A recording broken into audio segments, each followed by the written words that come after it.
Good evening, Angelo. Hi, Caroline. How are you doing, guys?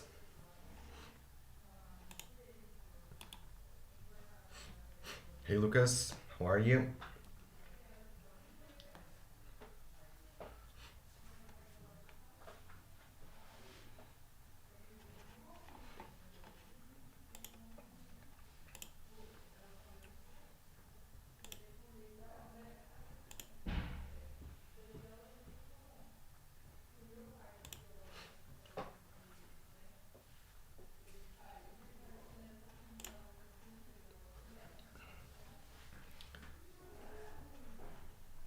All right, guys. So let's start. Okay.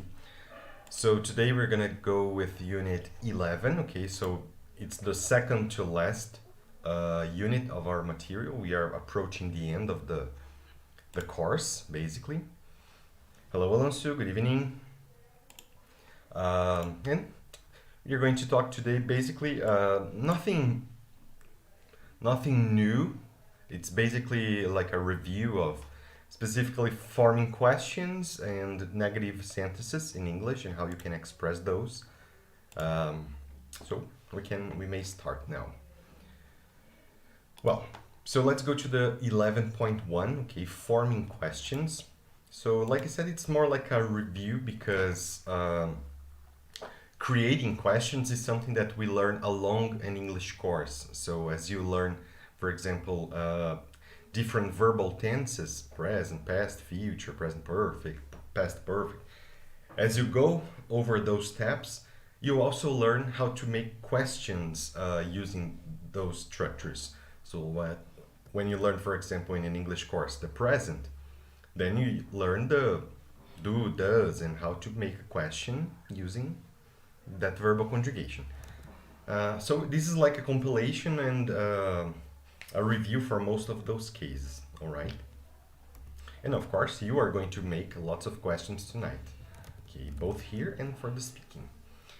The logic in English, the logic for creating a question is the inversion.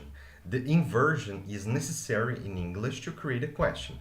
So for example, taking the verb to be because it's easier to look. When you make a sentence, you follow the same logic we use in Portuguese, like, oh, you are um, you are watching a movie. But if I want to make a question, I just invert. Okay, so I use the inversion. Are you watching a movie?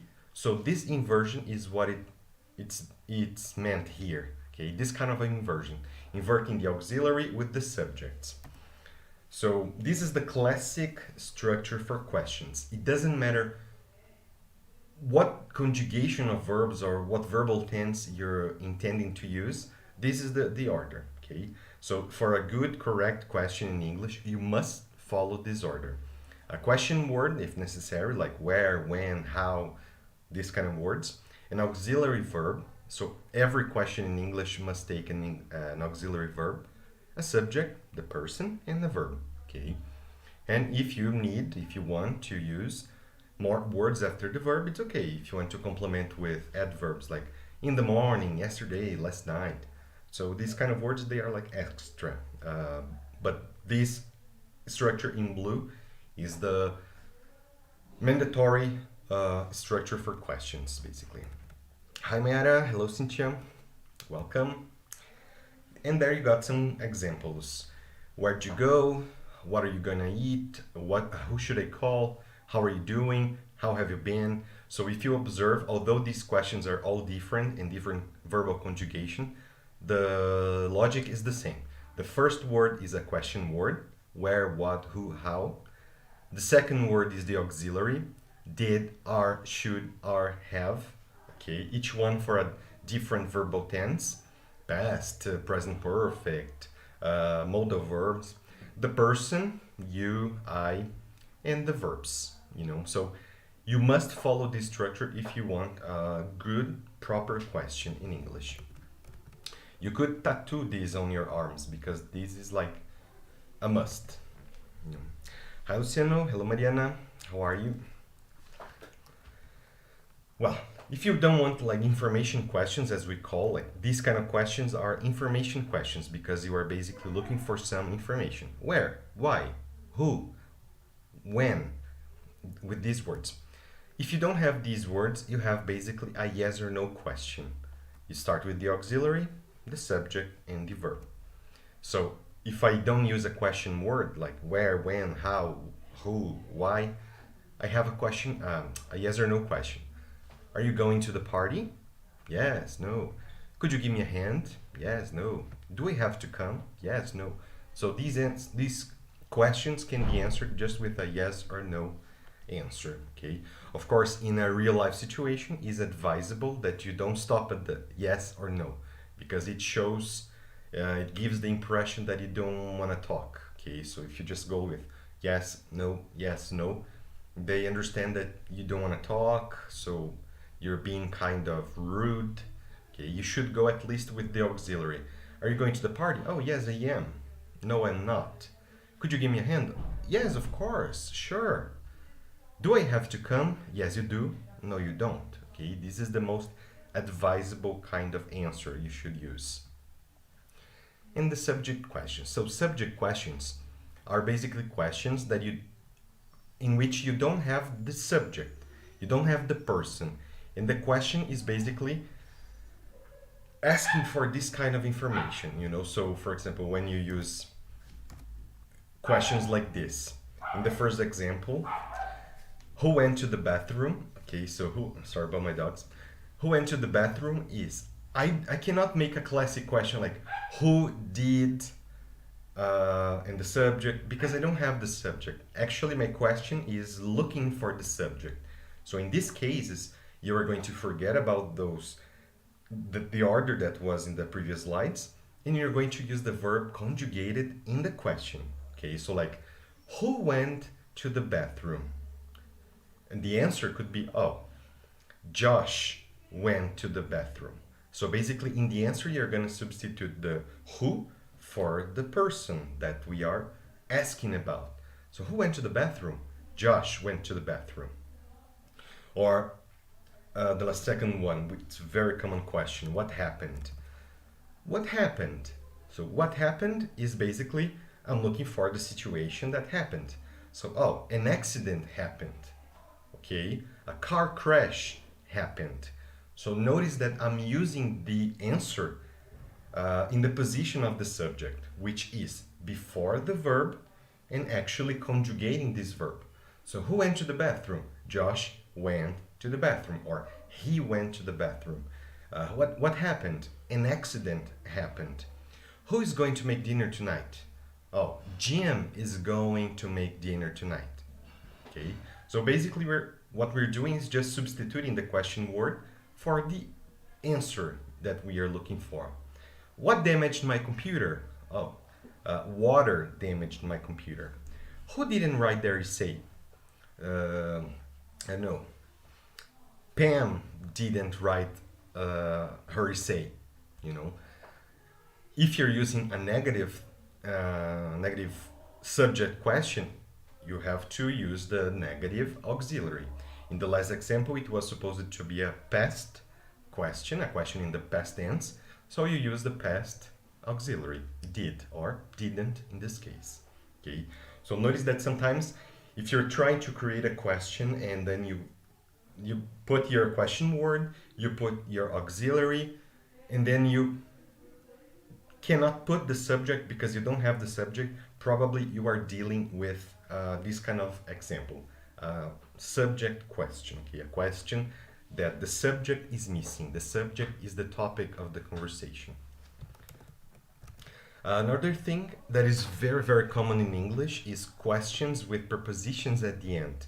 Not only questions with prepositions, but also it's possible to find sentences with prepositions, okay, at the end, which is not natural for us Brazilians, because Brazilians, we don't end sentences with prepositions, but in English they do, and it's pretty common. Okay.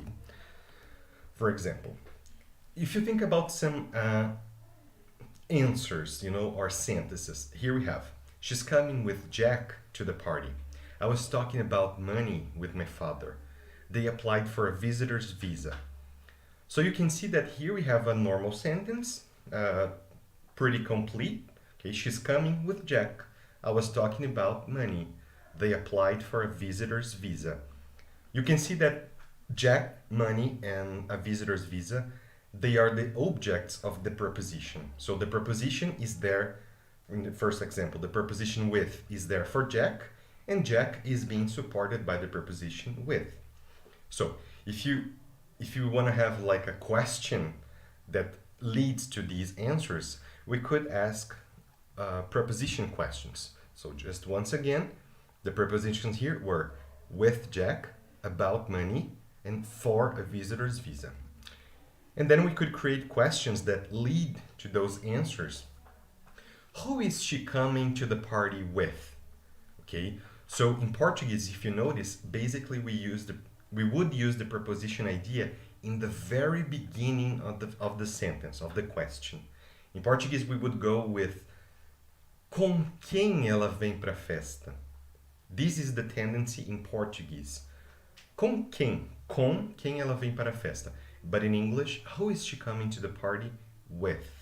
Okay, so it's I like to think, and it helps me a lot, that basically the question is just prepared for you to insert the answer. So who is she coming to the party with? You just remove the you just remove the question mark and you insert the answer. She's coming to the party with Jack. Okay? So the sentence is almost there. It's just like a blank, you know? It's just a gap, so you insert the correct answer. The next one. What were you talking with your father about? I was talking with my father about money. Okay. Or what visa did they apply for? They applied for a visitor's visa. Okay, so basically, in English, what in Portuguese we use the preposition in the beginning. Okay, like probably the most famous and cliche example is, where are you from? Where are you from? So from is the preposition at the end. Okay, and in Portuguese, if you think about it, we have it in the very beginning. De onde você vem? Or de onde você é? De onde? So just this de is the preposition we use in Portuguese. Okay. Now a side note. This is extremely common. This has been so much used that nowadays this is considered correct. For the old grammar books and the purist linguists, you know, people who like the traditional grammar, this would be wrong. This would be incorrect, and they would recommend that you did like Brazilians do. With who is she coming to the party? About what were you talking with your father? For what visa did they apply? Okay, for the old grammar books, the traditional English grammar, putting the preposition in the beginning is the real deal, you know, is the correct form of English. But because people have been using this for so long and so much, pretty much every native speaker uses that, then the grammar books have surrendered and they have included. So nowadays, this is correct, okay? There's a very famous guy, I don't know if you know him, Winston Churchill. He hated these prepositions at the end. So for example, if I look for Churchill preposition quote. So this is, Churchill has like billions of quotes, but one of his quotes about English language is this. Ending a sentence with a preposition is something up with which I will not put. Okay, so ending a sentence with a preposition is something up with which I will not put. So basically he made all a maneuver, you know, so it's like a strategy to create a sentence in which he didn't ended the sentence with the preposition. Okay, like I'll put in the chat the normal version of that. So ending a preposition, ending a sentence with a preposition.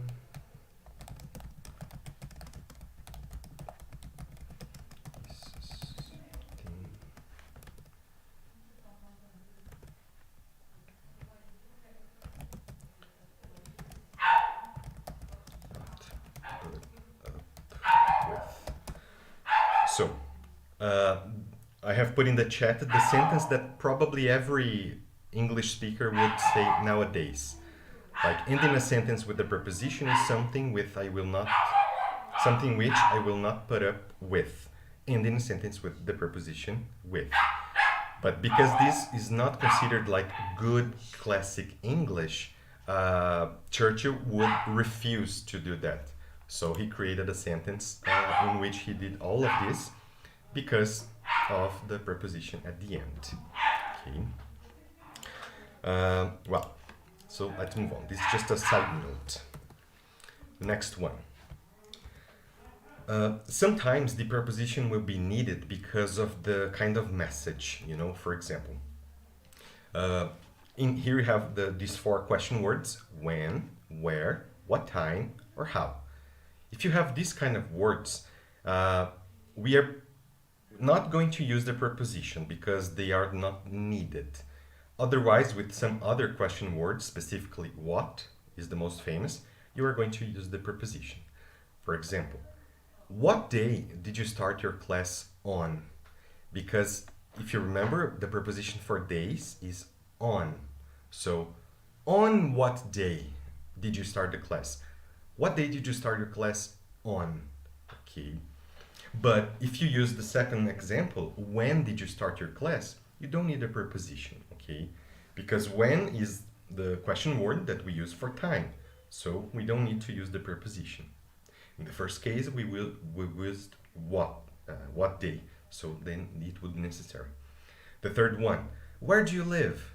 No, preposition needed. But if you ask this, the second to last option, what street do you live on? The preposition is required because we usually use I live on Paraná Street. I live on, I don't know, I live on the Fifth Avenue. Okay, so then you would use the preposition because of the street. And the last one, where'd you go? So where did you go? Not necessary because we are using where. Okay, so this using the preposition will happen mostly with what. Okay, so what day, what movie are you talking about? Okay, so this would happen more with what. What city did you go to? So what city did you go to? Or I can use where did you go? It was in the previous slides, no preposition. But what city did you go to? Because you go to somewhere. What time is she coming? Okay, no preposition because what time is. So what time has already become like one thing, you know, because we use what day, what street, what city, what time has become one thing. So the preposition is not needed. And if you use sometimes time, you would say the preposition at. She's coming at 7 a.m. But then for the question it's not necessary anymore. Which country did you live in? What month were you born in? Okay, because you live in a country. You were born in a month. Or when were you born? Okay. In the last example, how? Okay. So we don't use with when, where, how, and what time. You don't need the preposition in the questions for these question words. Okay, so just like on purpose, okay, just because this is not so common to us in Brazilians, I would like you to invent a preposition word. A question with a preposition at the end. Okay, so create a question with a preposition at the end and write down in the chat, please. Okay, so you can use these ones as an inspiration.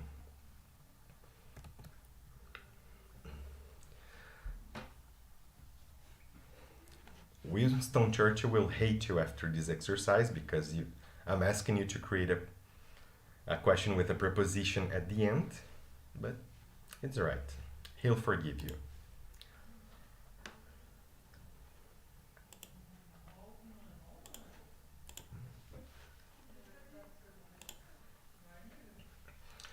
So for that you can imagine the answer first, and then you can create the question based on the answer, or you can maybe use some help from Portuguese, because in Portuguese we do use the prepositions at the beginning. Yes, Luciano made a good example. What's going on? Yes, this is a classic one. What's going on? That's right.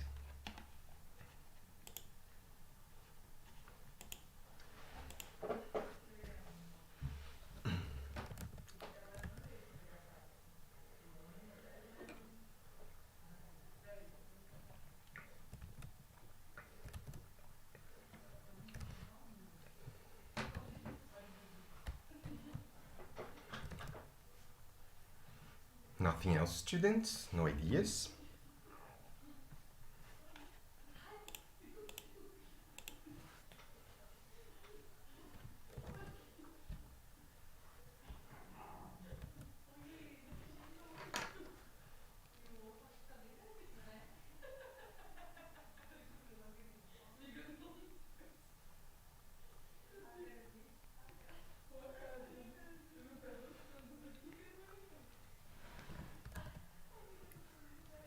Alonso asked, where are you going to move on? Actually, you can say like move to, because you're going to move to somebody, somewhere.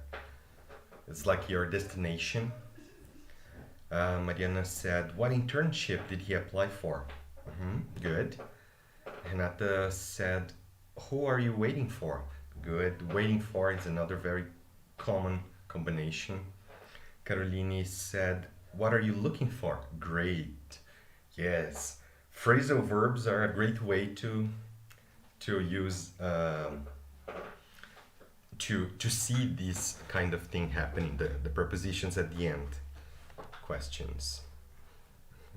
Excellent, guys. That's it. Okay. So don't forget about this, because this is a detail that's especially Brazilians tend to forget, because we don't use in Portuguese, so we have a tendency of not using in other languages as well. Okay. But very good. Well, so let's move on. Okay. So here, just what I said before, that for more formal English, more correct grammar, you could use the preposition in the beginning. So for example, using your examples that you wrote, you could just put the prepositions at the beginning and that would be it. So, okay, so the questions you created, like Caroline's example. What are you looking for? I could make it more formal, like, for what are you looking? For what are you looking? Okay, but this is very rare to happen, so you will almost never see that, because this is very, very formal, okay? But it's not impossible. Or this example, we're using from. Who did you borrow the money from? Remember that borrow is the verb. You borrow something and you lend something, okay? So in English, they have two verbs for this idea. Borrow something, lend something. So who did you borrow the money from? Or from whom did you borrow the money? Okay. If you remember some classes ago, when we saw the who, which, that, the relative clauses, because of the preposition from, who must be turned into whom, okay? Because whom is needed when we have prepositions before it. And question words with noun, adjective, or adverbs. Okay, so it's simply putting things like that. So you don't ask what music do you usually listen to, but you can say what kind of music do you usually listen to. So what kind of music do you usually listen to? What sort of food is your favorite? So what sort and what kind are pretty much the same thing. How big is your country's population? Okay. Or how big is your country? Okay. How often do you drink? Okay, so how big is for the size. How big is your country's population? How tall are you? How old are you? Okay, this is an example of this kind of question. How old are you? How tall are you? How rich are you? Okay, so you can ask for the intensity or the level of something using how. Okay, how plus adjective, how plus adverb. Okay, how often do you drink? Okay, in this case, it's for a frequency question. How fast does she drive? How far is that city from here? How much did that cost? So how much, how many are also examples of this kind of question. In what which the difference, okay, that you probably should know by now, by your level. But basically the difference is when we use them to make questions, we may have a little difference in meaning because what and which, they have similar ideas, but usually which we have a more limited number of options. Okay, that's pretty much the most distinguishing characteristic of them. Okay, so which size would you like?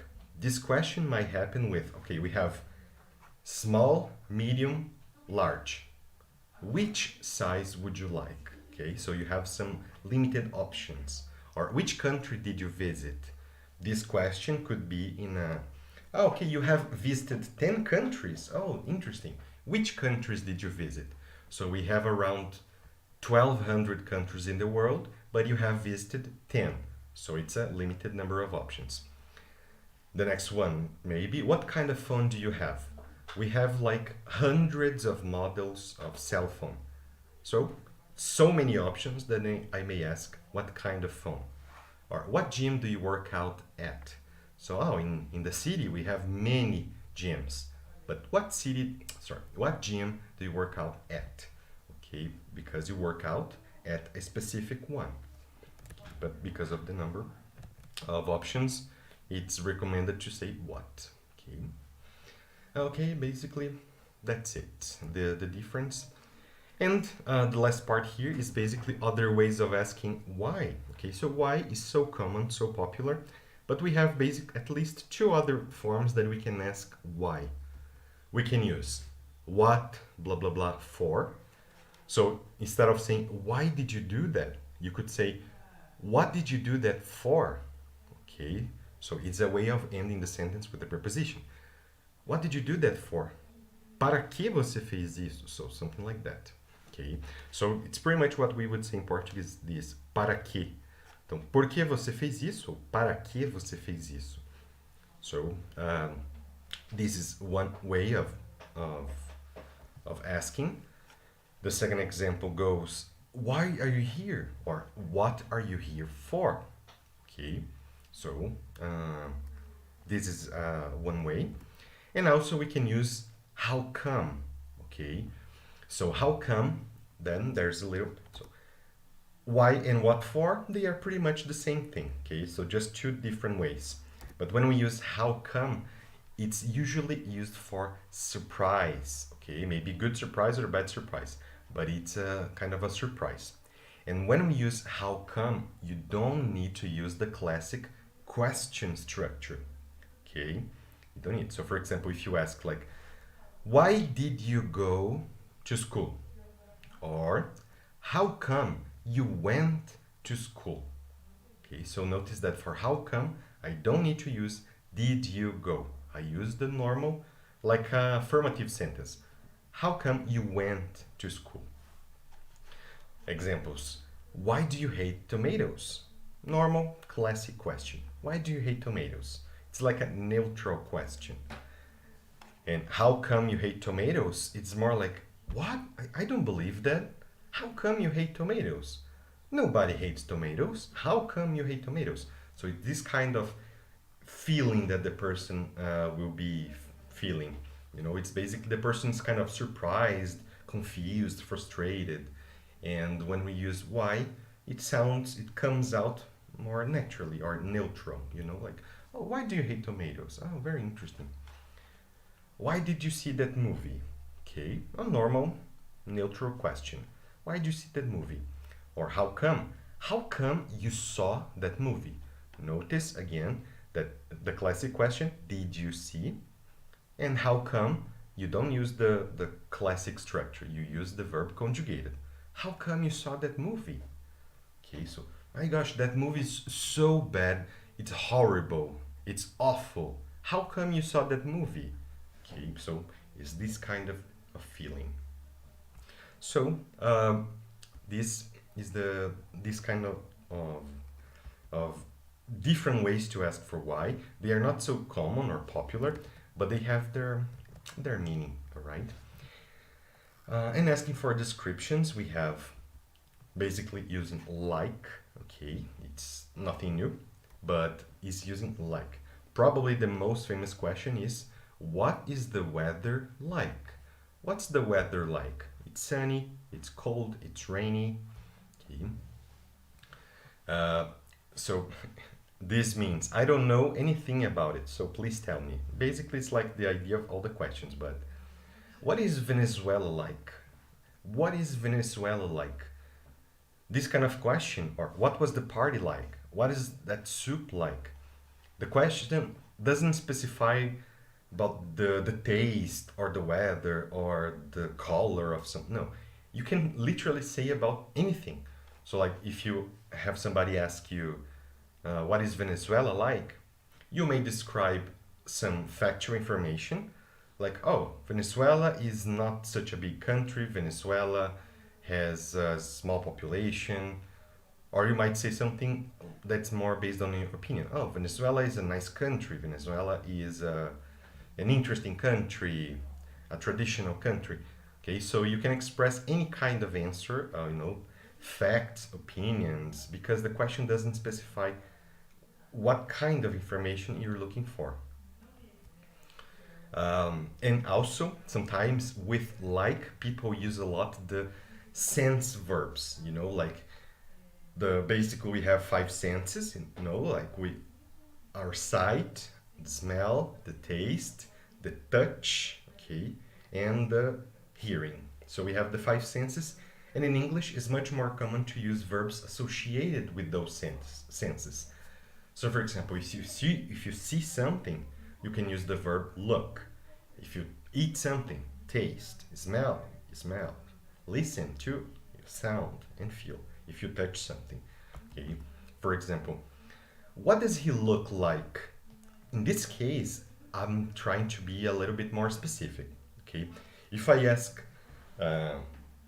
before the example, what is Venezuela like? It's a general question, okay. So any kind of answer is possible. But if I ask, what does he look like? Now, my question is exclusively about physical appearance. Okay. Oh, he looks tall. He looks, I don't know. He looks thin. He looks fat. Because this is how you can perceive somebody by looking at this person. Or the second example, what did it taste like? So maybe, oh yes, I had the cherry pie for breakfast. I had a cherry pie for breakfast. Oh, a cherry pie. What did it taste like? Oh, it tasted excellent. It was really good. Okay, now it's a focus on the taste. Or the next one is about music, so it's sound. What does music from that country sound like? So, oh, the music from that country sounds very folkloric, so it's like folk music. Okay, so then we are focusing on more the senses. Okay, or if you put on some t-shirt, oh, how does it feel like? How does it feel like? Or what does it feel like? Because you have put a t-shirt, so you can feel it on your skin. Oh, it feels comfortable. Thank you. Okay, so the senses are very, very used in English. Okay, and how we use for a person's health or happiness, but this is basically how we use in Portuguese as well. How is she doing? Or how are you doing? Okay, so how are you doing? How are you? How is she doing? How is she? It's the same thing, basically.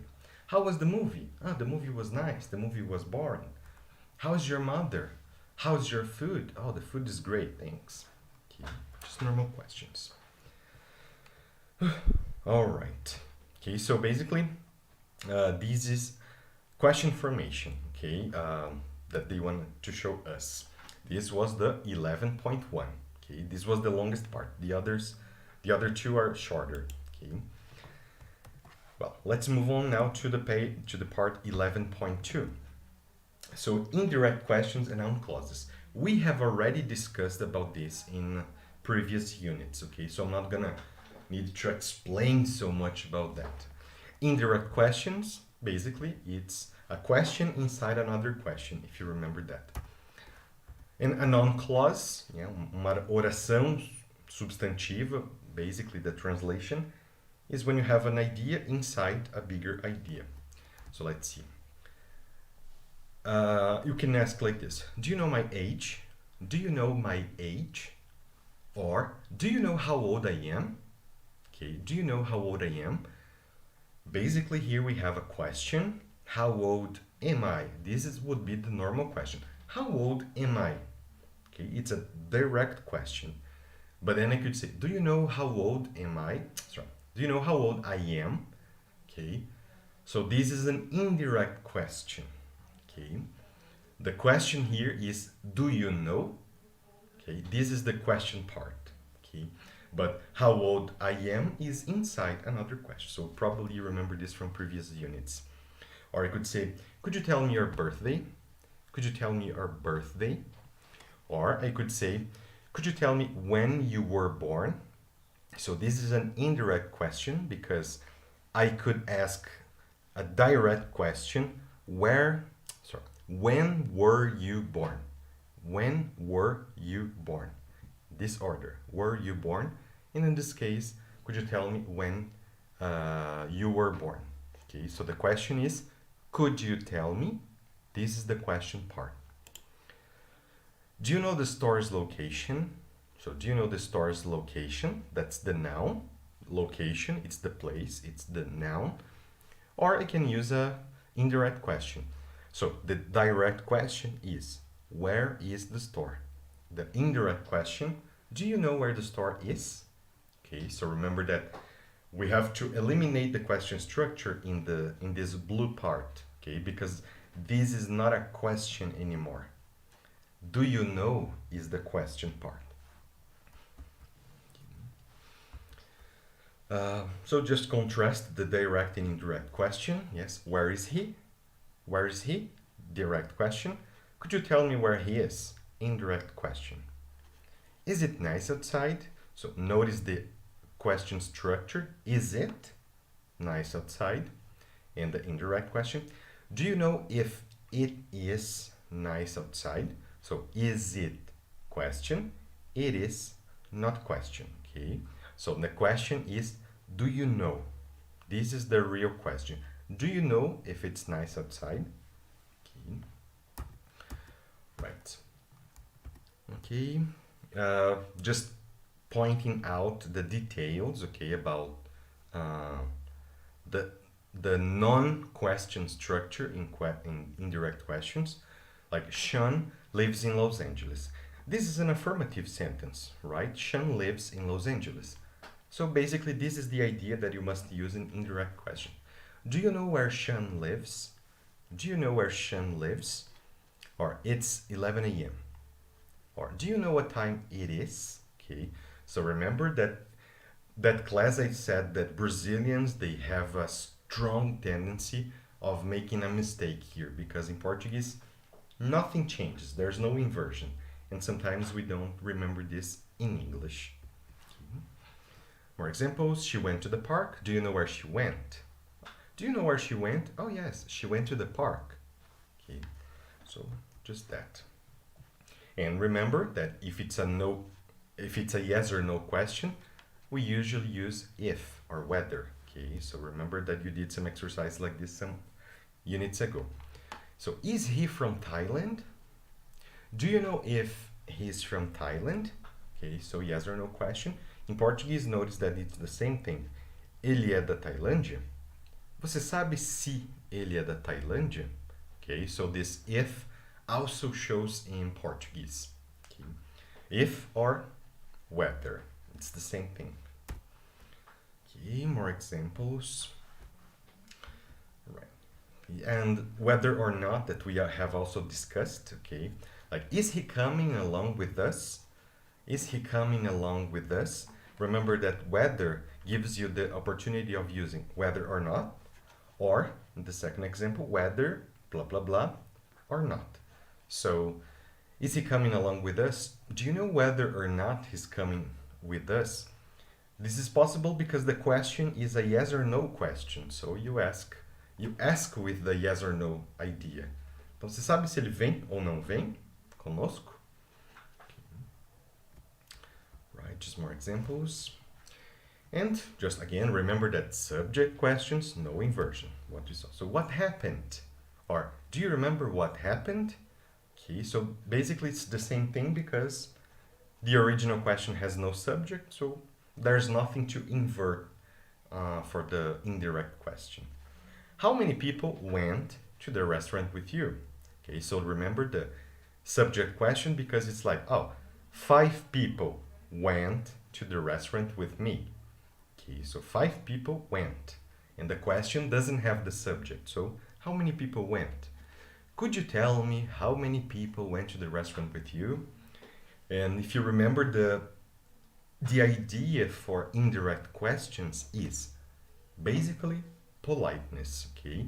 Usually we use this kind of longer indirect question when we want to be more polite.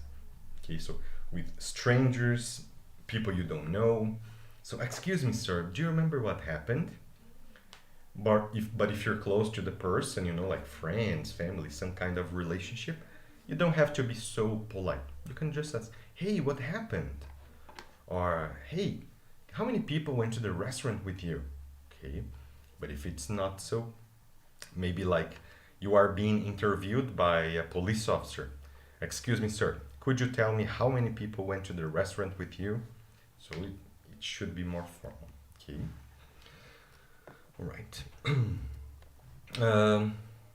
Okay, so basically is something that we have already discussed about the preposition, so I'm not going to spend so much time here. Okay, because we have already discussed in other things. Well, let's move on to the last part here in this case, okay? It's about negatives. So the question formation can be direct questions, okay? Like, so you ask straightforward to the person, hey, how are you? Hey, where do you live? Okay, so you ask direct questions, or you can ask indirect questions. But if you do ask indirect questions, we have to remember of not including question details where it shouldn't be. And the negative things that we are going to review is literally, is basically how to make negative in English and then a little extra on some other meanings of negative sentences in English. So, for example, when we use negatives in English, we just take the auxiliary plus not. Okay, it's no big deal. Like, you should not, you shouldn't. He did not, he didn't. She has not, she hasn't. Okay, so it's the normal negative sentence that we have been using for years. The material also reminds us of the 2 possible ways to indicate possession. So we can use just the verb have, or we can use the combination have got. Okay, have or have got. And only in the present. Okay, so just use have got. You will never see had got, for example, or will have got. No, possession things you have already. So you can say like, he hasn't got a sister. So have got. He hasn't got a sister. Or I could substitute for have. He doesn't have a sister. Okay, so in this case I can use hasn't because this is a present perfect structure. Have or has auxiliary, got the verb. So it's possible to use hasn't. But if I use the verb have, I must use do or don't, does, doesn't. So he doesn't have a sister, or he hasn't got a sister. The second example, we don't have any time, or We haven't got any time. We haven't got any time. So, two options. For the past, okay, she didn't have any money.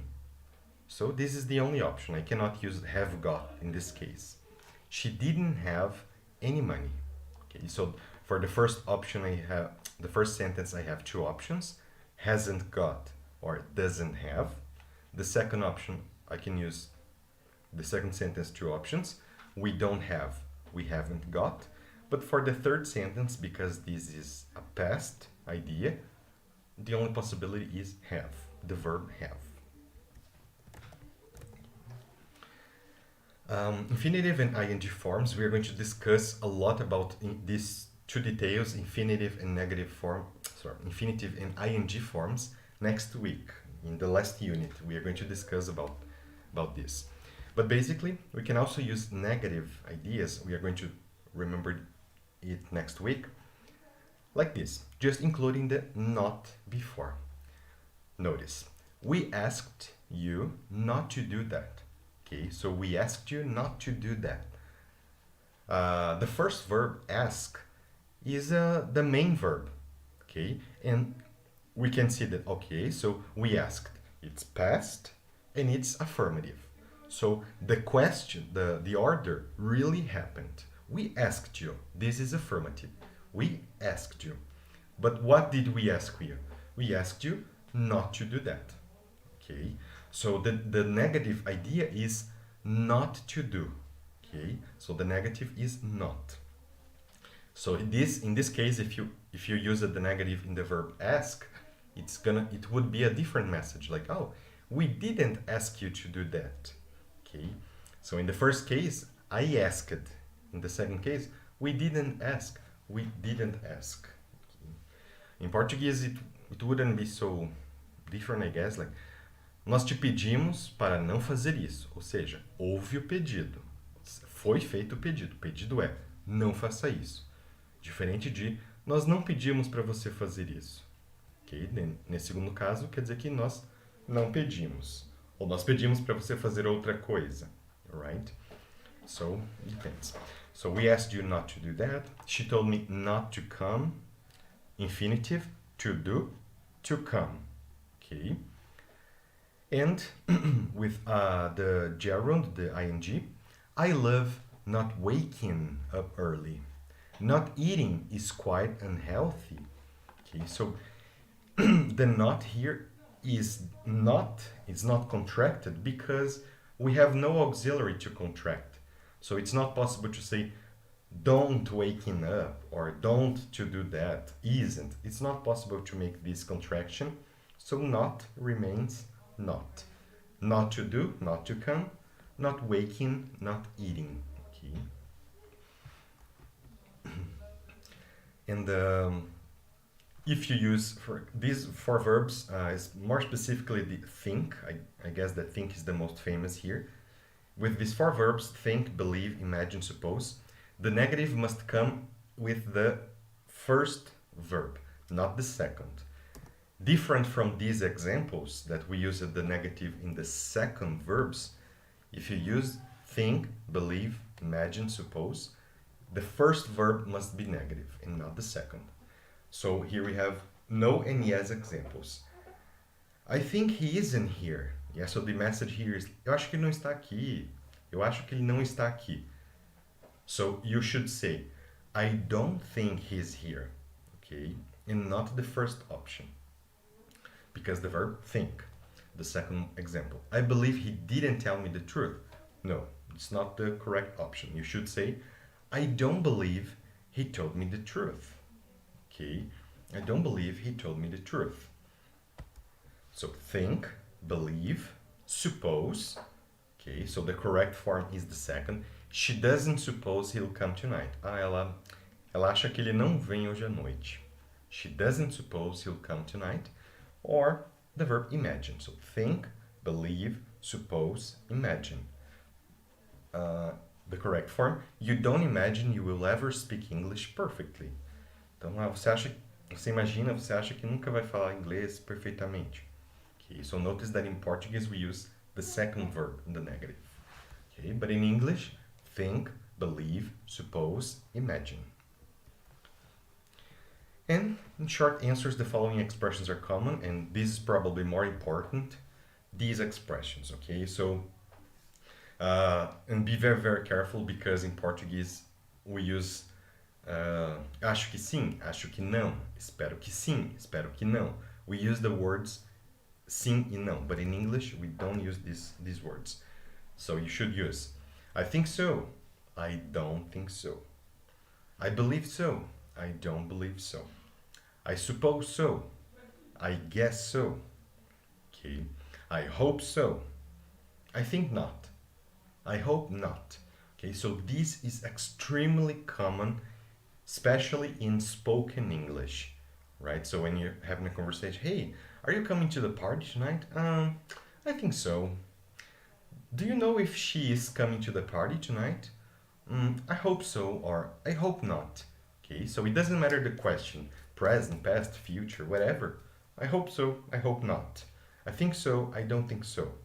Okay, so this is extremely common.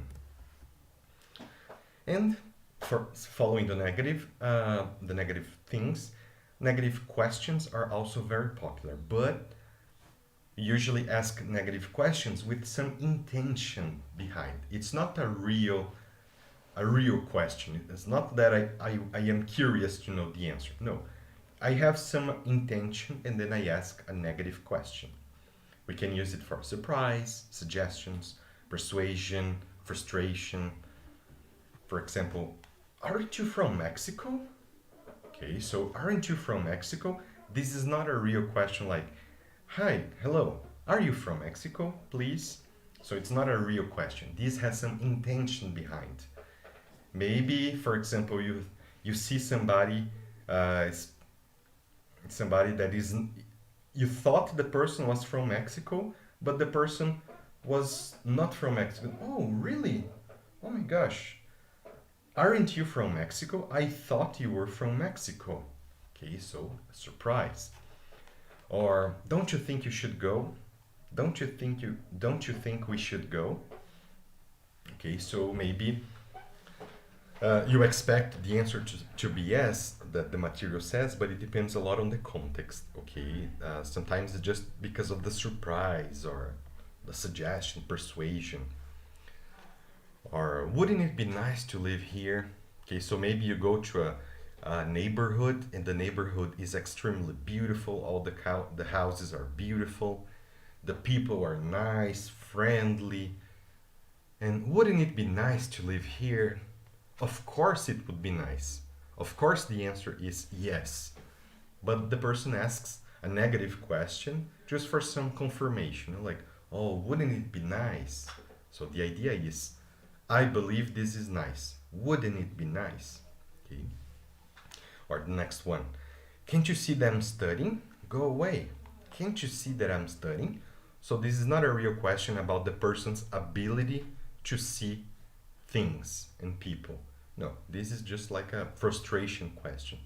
I am studying. It's obvious that I am studying. Look, I am studying. Go away. But then we use the negative question for that. Okay. So we can use the negative questions to confirm what I think it's true. For example, wouldn't it be nice to live here? We can use the question to check understanding of something, okay, just to confirm. Okay, so, oh, I think I understand that. Let me check. So, isn't it this? Yes. Oh, okay. So, confirmed. Haven't we met? This is very common. Haven't we met? Have I met you somewhere? Okay, so haven't met you somewhere. I think we have met, so I'm just checking. Didn't we talk about yesterday? Because I remember something about it. So, didn't we talk about it yesterday? Shouldn't we close the door? Okay. There's so much noise outside. I think we should close the door. So, excuse me, shouldn't we close the door because of the noise? Okay, so usually you expect the answer to be yes, or the person agrees with you. Okay. Can you make a negative question, please? Okay, so try to think of a negative question and put in the chat a negative question, okay? So I'll try to see your intentions behind the question.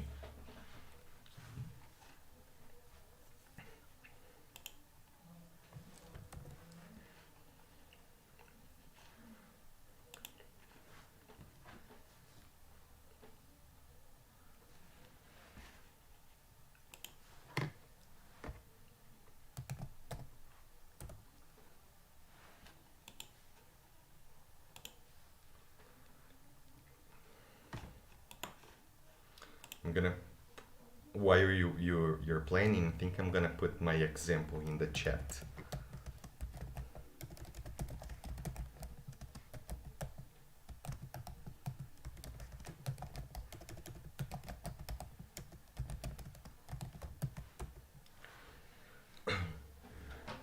So this is my example. Don't you love, students, how easy English is? Okay. So I'm not asking. This is something that I believe, and I am just waiting for you to confirm that. So, oh, students, don't you love how easy English is? And notice that I have made a negative question, don't you love?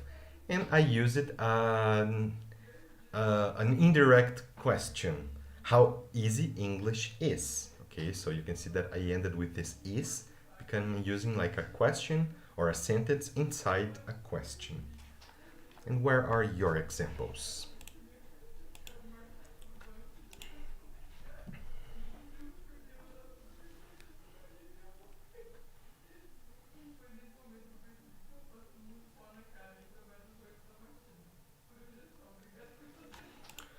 Let's see. Alonso wrote, couldn't we try some sushi instead of pizza today? Good, good. Okay, so maybe this person, I could imagine that the background is like, oh no, sushi again. Every day I have sushi. Couldn't we try some sushi instead of pizza today? Yes, because you expect that the person agrees and you change the food. Very good, guys.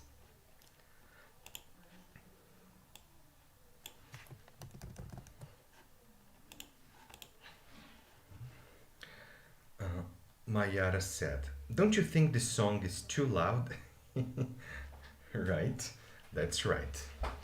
So this is a very nice and polite way to say, please, turn this down. So turn it down, please. Okay. So yes. So, oh, don't you think this song is too loud? You could use just too loud with double O, you know, like TOO, too loud. Okay.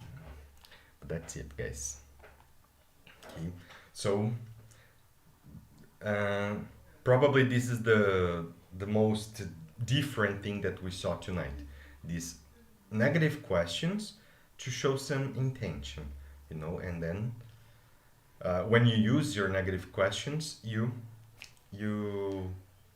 show the other people what you believe, what you think. Okay. Right. And just before we finish, I would like to ask you a little favor, students, which is I will send in our group, okay, a little survey, which is basically for you to give a feedback on our classes, semester, on me, the material, everything. Okay, so it's just a little feedback from our first semester. We are approaching the end of our semester, so it's not too long. Okay, so basically it's just like checking survey, and then you have some ones that you can write. Okay, so here you can be honest, you don't have to put your names or anything, so you can be honest. Okay, so if you hated something, if you liked something, if you have some suggestions for changes. Okay, so here it's the time for revenge. Okay, so let it all out. Okay, all your opinion about that. So I will put this in the group, in our WhatsApp group, and then I would really like you to answer it like now, before the speaking part, you know, because it's very short, and we would really appreciate your feedback on this semester. Okay, students? So that's pretty much it that we had to see tonight from the Unit 11. So the Unit 11, the first part, we discussed about the question formation. Okay, so question formation. This 11.2, it was indirect questions. Okay, so it's like a question inside another question. And in the 11.3, negative ideas in English, negative sentences, right? And negative questions and their meaning. For the speaking part tonight, basically what I would like you to do is, because when we have our speaking part, you have one or two partners in the same room. So I would like each one of you, you are going to create two questions, okay? You are going to create two questions and you are going to ask your questions to your partner. Tonight, I will not ask you anything. You are going to ask your speaking partner your questions, and your partner is going to ask you his or her questions. So you can use direct questions, questions with prepositions, negative questions, okay, indirect questions, whatever questions you want to ask, okay. So today it's up to you. Create the two questions, and when it's time for your speaking group, then you are going to ask that. Okay, guys? So that's all for now. I see you soon for the speaking groups, okay? So thank you for your presence, your participation, and see you later. Bye.